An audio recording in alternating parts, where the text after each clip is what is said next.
Godzilla, the King of Monsters, the Maker Gear M3, and Polyalchemy Elixir Alpha Brass. I hope you're hungry, because this is a snack pack. Welcome to a 3D Printing Nerd snack pack. What we've decided to do is highlight a model, a machine, and a material. With the idea being we can show cool stuff that we print that we might not make huge videos out of, and then you'll know more, and then you can print the same models. It should be kind of fun. This is the Godzilla model. This was modeled by Garrett over at Chaos Coretech, and he did a phenomenal job. That's good work. It's fantastic work. We printed this on the Maker Gear M3, just on the single extruder, and then we used the Polyalchemy Elixir Series Alpha Brass, which is a wonderful filament. Let's deep dive into each of these. This Godzilla model, modeled by Chaos Coretech, it's stunning. If you look at it, the scales on this are amazing, and I don't know how this is done. As far as I'm concerned, Garrett is skilled in the art of magic. Wizard. He is a wizard. It looks great. The only issue I have with this model is Godzilla looks like he's pooping, like he's taking a big poop. Oh! That's a weird noise. That's a really weird noise, and a really weird pose too. Please don't do that again. But besides the pooping squat, it's a wonderful model, and the way it prints is fantastic.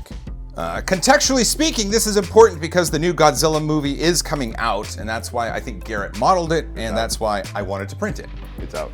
Oh, is it out now? Yeah. I'm hip on pop culture, kids. So let's move to the machine. We used the Maker Gear M3, and the settings were, well, we used a 0.35 millimeter nozzle, which is pretty standard on that machine when it ships to you.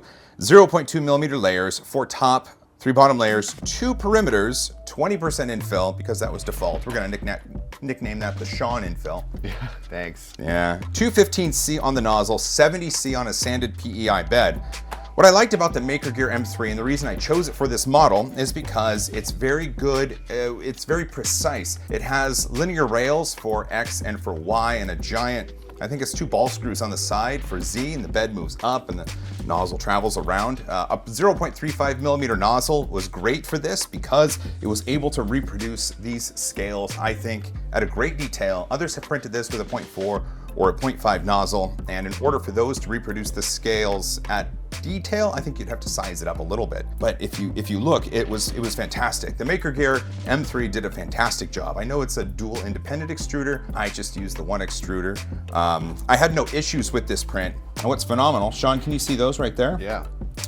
Leg ripples. Leg ripples. Oh yes, I mean look at those muscular ripples right there. But these, the fingers, there's little claws on the end that then extend to the fingers and then build up into the wrist and the arm. But because this is additive, right, it builds this way. And so these start out as these tiny little specks just hanging off the leg ripples and building upwards. The Maker Gear did a fantastic job with this model, and I think it's because it has ample cooling on the hot end, so it's able to cool down the filament as it lays it down. And the Polyalchemy Elixir performed well. In fact, let's talk about the Polyalchemy Elixir. It melts between 190 and 220C. It's a 750 gram spool. The diameter accuracy is plus or minus 0.02, 0.03, something like that. I don't know. Polyalchemy has always been a really favorite filament of mine. The Elixir series looks amazing. I did have some issues printing with it before in that its layer adhesion is suspect, but with a model like this, you don't have to worry about that. The Alpha Brass color is perfect for this Godzilla. And what's really great is you get this shimmer on the scales, but the gaps in between the scales, you get a darkness or a shadow. So it gives it almost a lifelike look. And with a model like this and a filament like this, and with the quality the printer produced, I would choose not to post-process this model. And I think it's perfect the way it is. I agree. It is gorgeous. You can't even see layer lines for the most part. Like it's crazy. What I like too, those teeth. Look at those teeth. Those teeth are fantastic. Those teeth are fantastic. Good job on the teeth, Garrett. And printer. And printer. And filament. Yes. There we go.